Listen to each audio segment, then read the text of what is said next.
الحمد لله نحمده ونستعينه ونستغفره ونعوذ بالله من شرور أنفسنا ومن سيئات أعمالنا ونعوذ بالله من شرور أنفسنا ومن سيئات أعمالنا ونعوذ بالله من شرور أنفسنا ومن سيئات أعمالنا من يهده الله فلا مضل له ومن يضلله فلا هادي له ونشهد أن لا إله إلا الله وحده لا شريك له ونشهد أن سيدنا ومولانا محمدا عبده ورسوله وصلى الله تعالى عليه وعلى آله وأصحابه وأزواجه وذرياته ومن تبعهم بإحسان إلى يوم الدين وسلم تسلیما کثیرا کثیرا اما بعد۔ نبی اکرم صلی اللہ علیہ وسلم کے فقر کے متعلق کل بات شروع ہوئی تھی۔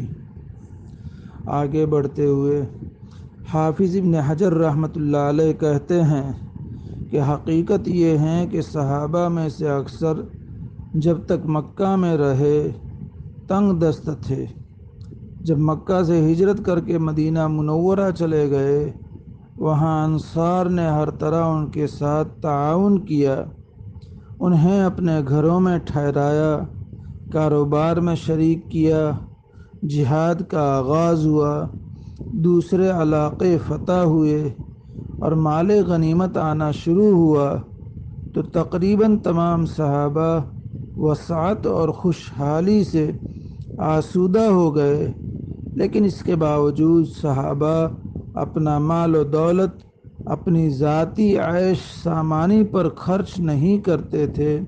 ان کے تمام مالی ذرائع اور وسائل عام مسلمانوں کی فلاح و بہبود پر خرچ ہوتے تھے۔ ابو امامہ رضی اللہ تعالیٰ عنہ کہتے ہیں، نبی علیہ السلام نے فرمایا، میرے رب نے مجھ سے کہا کہ اے نبی، اگر تم چاہو تو تمہارے لیے وادی مکہ سونے کی بنا دی جائے۔ میں نے عرض کی، نہیں پروردگار، میں تو یہ پسند کرتا ہوں کہ ایک دن بھوکا رہوں اور ایک دن پیٹ بھر کر کھاؤں۔ جس دن بھوکا رہوں تیرے حضور گریہ و زاری کروں اور تیری یاد میں مصروف رہوں، اور جس دن سیر ہو کر کھانا کھاؤں دل کی گہرائی سے تیرا شکر اور تیری تعریف کروں۔ فتح الباری مدارج النبوہ۔ آج امت کا مال اپنے ذاتی مصارف میں اس قدر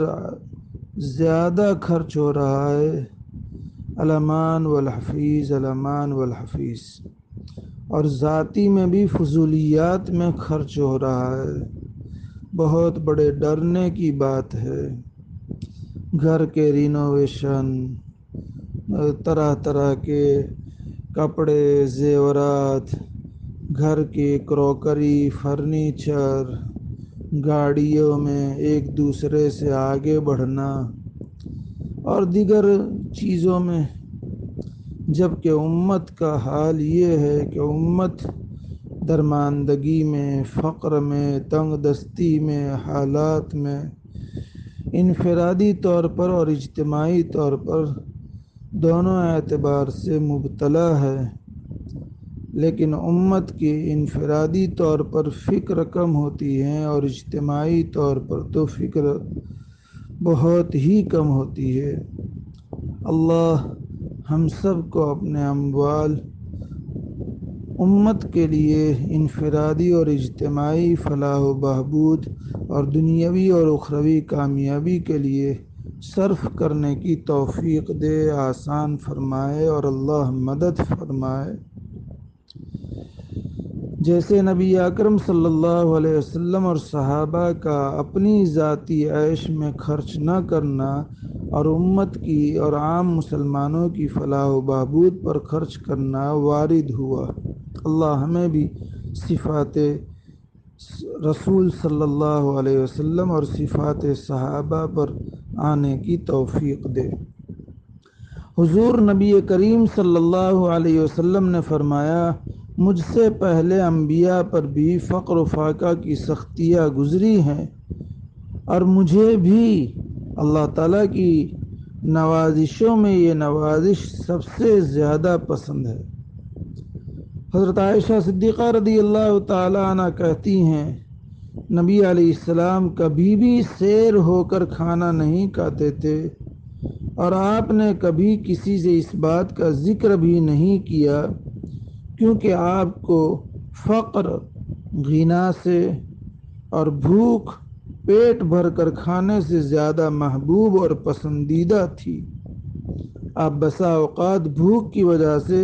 تمام رات بے چین رہتے، مگر آپ کی یہ بھوک آپ کو اگلے روز روزہ رکھنے سے نہ روک سکتی۔ رات کو کچھ کھائے پیے بغیر ہی آپ روزہ رکھ لیتے، حالانکہ آپ اگر چاہتے تو اللہ رب العزت سے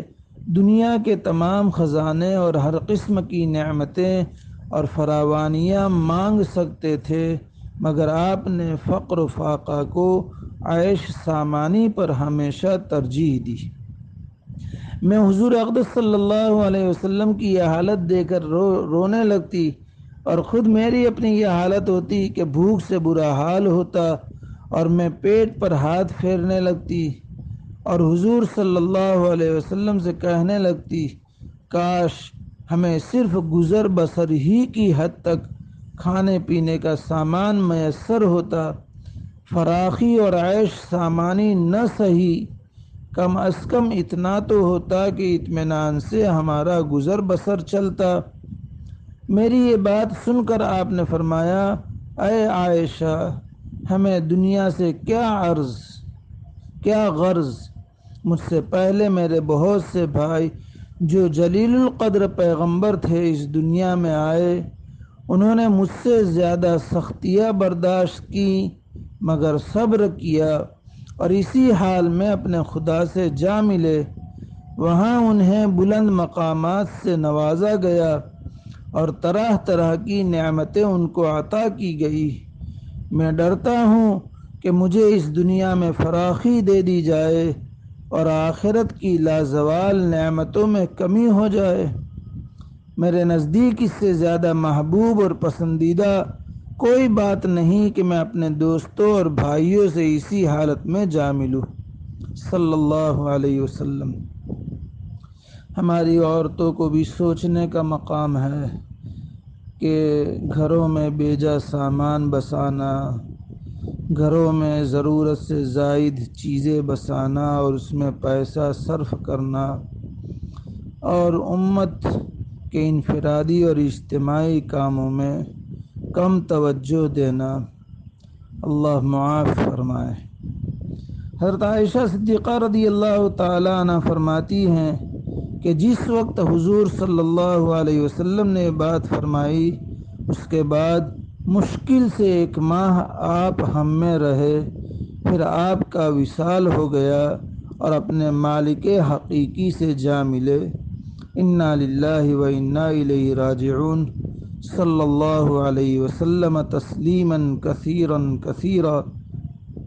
کتاب الشفاء، مدارج النبوہ، شمائل الرسول۔ اللہ تعالیٰ اس وصف خاص کو کہنے والے کو اور سننے والوں کو اور اقوام عالم کو اختیار کرنے کی توفیق عطا فرمائے، آسان فرمائے، مدد فرمائے، اور امت کے لیے اپنا جان، مال اور وقت لگانے کی توفیق دے۔ اللہ تعالیٰ اس کہنے سننے کو قبول فرمائے، کہنے والے کے لیے، سننے والوں کے لیے، اقوام عالم کے لیے اسے ہدایت کا، نجات کا، امن کا ذریعہ بنائے، فتنوں سے حفاظت فرمائے۔ اس کو بار بار پڑھنے کی اور سننے کی توفیق عطا فرما کر ان صفات حسنہ سے ہمیں متصف فرمائے۔ آمین یا رب العالمین، بحرمت سید المرسلین صلی اللہ علیہ وسلم، وآخر دعوانا ان الحمد للہ رب العالمین۔